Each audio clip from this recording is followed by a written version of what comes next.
ರೇಣುಕಾಸ್ವಾಮಿ ಕೊಲೆ ಕೇಸ್ನಲ್ಲಿಂದು charge frame. ದೋಷಾರೋಪ ಹಿನ್ನೆಲೆ ಕೋರ್ಟ್ಗೆ ಬರಲಿದೆ ಡಿ ಬಾಸ್ ಗ್ಯಾಂಗ್. ಸೆಷನ್ಸ್ ಕೋರ್ಟ್ನಲ್ಲಿ ಮಧ್ಯಾಹ್ನ ಚಾರ್ಜ್ ಫ್ರೇಮ್ ಪ್ರಕ್ರಿಯೆ ಆಗುತ್ತೆ. ಚಾರ್ಜ್ ಫ್ರೇಮ್ ಡೇ ಎದುರಿಸೋಕೆ ದರ್ಶನ್ ಅಂಡ್ ಗ್ಯಾಂಗ್ ಈಗ ಸಜ್ಜಾಗಿದೆ. ಇವತ್ತು ಚಿತ್ರದುರ್ಗದ ರೇಣುಕಾಸ್ವಾಮಿ ಕೊಲೆ ಪ್ರಕರಣದಲ್ಲಿ ಚಾರ್ಜ್ ಫ್ರೇಮ್ ಆಗುತ್ತೆ. ದೋಷಾರೋಪಣಾ ಪಟ್ಟಿ ಸಲ್ಲಿಕೆ ಆಗುತ್ತೆ. ಇದರ ಹಿನ್ನೆಲೆಯಲ್ಲಿ ಕೋರ್ಟ್ಗೆ ಬರುತ್ತೆ ಡಿ ಗ್ಯಾಂಗ್. ಸೆಷನ್ಸ್ ಕೋರ್ಟ್ಗೆ ಮಧ್ಯಾಹ್ನ ಚಾರ್ಜ್ ಫ್ರೇಮ್ ಮಾಡೋ ಅಂಥ ಸಂದರ್ಭದಲ್ಲಿ ಎಲ್ಲರೂ ಇರ್ತಾರೆ. ಕಳೆದೆರಡು ದಿನದ ಹಿಂದೆ ನ್ಯಾಯಾಧೀಶರೇ ಹೇಳಿದರು ಚಾರ್ಜ್ ಫ್ರೇಮ್ ಮಾಡೋ ಅಂತ ನವೆಂಬರ್ 3ನೇ ತಾರೀಕು ಪ್ರತಿಯೊಬ್ಬ ಆರೋಪಿಯೂ ಕೂಡ ಖುದ್ದು ಹಾಜರಿರಬೇಕು ಅಂತ ಸೂಚನೆಯನ್ನು ಕೊಟ್ಟಿದ್ದರು. ಮೊನ್ನೆ ಇಬ್ಬರು ಆರೋಪಿಗಳು ಗೈರಾಗಿದ್ದರು, ಕಾರಣವನ್ನು ಕೊಟ್ಟಿದ್ದರು. ಬಟ್ ಇವತ್ತು ಎಲ್ಲರೂ ಇರಬೇಕು ಅಂತ ಹೇಳಿದರೆ ಚಾರ್ಜ್ ಫ್ರೇಮ್ ಮಾಡಲಾಗತ್ತೆ ಇವತ್ತು. ಅಂದರೆ ಈ ಸಂದರ್ಭದಲ್ಲಿ ಎಲ್ಲರೂ ಕೂಡ ಅಲ್ಲಿ ಇರಬೇಕು, ಇನ್ ಪರ್ಸನ್.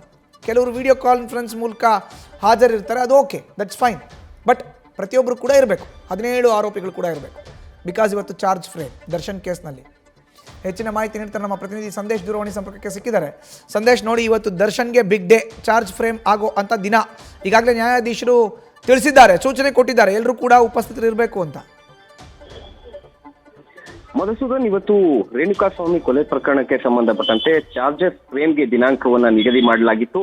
ಹಾಗಾದ್ರೆ ಇವತ್ತು ಮಧ್ಯಾಹ್ನ, ಅಂದ್ರೆ ಚಾರ್ಜಸ್ ಫ್ರೇಮ್ ಇರೋ ಹಿನ್ನೆಲೆಯಲ್ಲಿ ಇವತ್ತು ಮಧ್ಯಾಹ್ನ ಎಲ್ಲಾ ಆರೋಪಿಗಳು ಕೂಡ, ಅಂದ್ರೆ ಕೇಸ್ಗೆ ಸಂಬಂಧಪಟ್ಟಂತೆ 17 ಮಂದಿ ಆರೋಪಿಗಳು ಕೂಡ ಕೋರ್ಟ್ಗೆ ಹಾಜರಾಗಬೇಕಾಗುತ್ತೆ. ಅಂದ್ರೆ ಇಲ್ಲಿ ವರ್ಚುವಲ್ ಆಗಿ ಅಥವಾ ವಿಡಿಯೋ ಕಾನ್ಫರೆನ್ಸ್ ನಲ್ಲಿ ಹಾಜರಾಗೋದಕ್ಕೆ ಯಾವುದೇ ರೀತಿಯ ಅವಕಾಶಗಳಿಲ್ಲ. ನೇರವಾಗಿ ಹಾಜರಾಗಬೇಕು.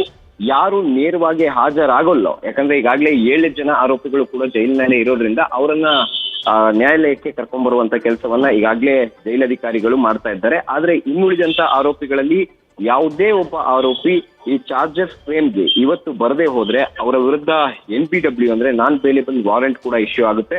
ಹಾಗಾಗಿ ಇವತ್ತು ಮಧ್ಯಾಹ್ನ ಬಹುತೇಕ 17 ಆರೋಪಿಗಳು ಕೂಡ ನ್ಯಾಯಾಲಯಕ್ಕೆ ಹಾಜರಾಗ್ತಾರೆ. ಈ ಸಂದರ್ಭದಲ್ಲಿ ಚಾರ್ಜಸ್ ಅನ್ನ ಫ್ರೇಮ್ ಮಾಡಲಾಗುತ್ತೆ. ಜೊತೆಗೆ ಶನಿವಾರ ಈಗಾಗಲೇ ಕೋರ್ಟ್ ಅನುಮತಿಯನ್ನ ಪಡೆದು ದರ್ಶನ್ ಪರ ವಕೀಲ ಸುನೀಲ್ ಹಾಗೆ ಅವರ ತಂಡ ಕೂಡ ಕೋರ್ಟ್ ಜೈಲಿಗೆ ತೆರಳಿ ಅಲ್ಲಿ ದರ್ಶನ್ ಅವರನ್ನ ಭೇಟಿಯಾಗಿ ಚಾರ್ಜಸ್ ಫ್ರೇಮ್ ಅಂದ್ರೆ ಏನು, ನ್ಯಾಯಾಧೀಶರು ಏನ್ ಕೇಳಿದಂತ ಸಂದರ್ಭದಲ್ಲಿ ಅಥವಾ ಅವರ ಪ್ರಶ್ನೆಗೆ ಯಾವ ರೀತಿ ಉತ್ತರವನ್ನ ಕೊಡಬೇಕು ಅನ್ನೋದಕ್ಕೆ ಸಂಬಂಧಪಟ್ಟಂತೆ ಕೆಲ ಅಂಶಗಳ ಕುರಿತಂತೆ ಚರ್ಚೆಯನ್ನ ಕೂಡ ಮಾಡಿ ಈಗಾಗಲೇ ಅವರನ್ನ ತಯಾರು ಮಾಡುವಂತ ಕೆಲಸವನ್ನ ಕೂಡ ಮಾಡಲಾಗಿದೆ. ಮೆಂಟಲಿ ಅವರು ಕೂಡ ಎಲ್ಲಾ ಮಾಹಿತಿಯನ್ನ ಕೂಡ ಅವ್ರಿಗೂ ಕೊಟ್ಟಿರೋದ್ರಿಂದ ಇವತ್ತು ಮಧ್ಯಾಹ್ನ ಬಂದಂತ ಸಂದರ್ಭದಲ್ಲಿ ಚಾರ್ಜಸ್ ಫ್ರೇಮ್ ಅನ್ನ ಲಾಯರ್ಗಳ ಸೂಚನೆಯಂತೆ ದರ್ಶನ್ ಅವರು ಕೂಡ ಎದುರಿಸ್ತಾರೆ. ಹಾಗಾಗಿ ಇವತ್ತು ಮಧ್ಯಾಹ್ನ 3 ಗಂಟೆಗೆ ಸರಿಯಾಗಿ ಚಾರ್ಜಸ್ ಫ್ರೇಮ್ ಅನ್ನ ಮಾಡೋದಕ್ಕೆ ಈಗಾಗಲೇ ಎಲ್ಲಾ ರೀತಿಯ ತಯಾರಿಗಳು ಕೂಡ ನಡೆದಿದೆ. ಮಧುಸೂದನ್, ಧನ್ಯವಾದ ಸಂದೇಶ್ ನಿಮ್ಮ ಮಾಹಿತಿಗೆ.